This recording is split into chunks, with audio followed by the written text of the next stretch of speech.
আমাদের এই যত জ্বালার কারণ কিন্তু আমরা এত চাহিদা, জ্বালা তো আসবেই।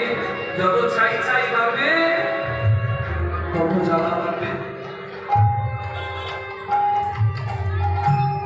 ছেলে যদি পুকুরের জলে ডুবে যায়, পাড়ার লোক কি বলবে? এই কার ছেলে গো, এই দেখো ডুবে মরলো, কে আছো, ওকে বাঁচাও।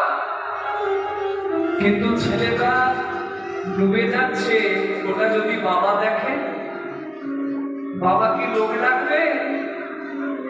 বাবা যদি নিজে সাঁতার নাও যাতে ছেলেকে বাঁচাবার জন্য বাবা ঝাঁপিয়ে দেবে। যদি শাস্ত্রের বাণী সত্য হয়, যদি জগৎ পিতা তিনি হন, যদি তিনি অমৃতময় হন আর আমরা অমৃতের সন্তান হই, তাহলে আমরা যে যন্ত্রণায় ডুবে মরছি, এই মুখগুলো যারা আপন সেজে বসে আছে তারা হয়তো পেছনে আনন্দ পাবে, বলে ঠিক হয়েছে, মরবে।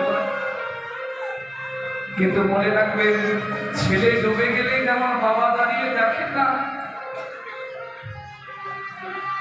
তেমনি আমরাও ডুবে গেলে একজন দাঁড়িয়ে দাঁড়িয়ে দেখবেন না। ভালোবাসতে গেলে তাকে ভালোবাসুন। প্রভু ঈশ্বর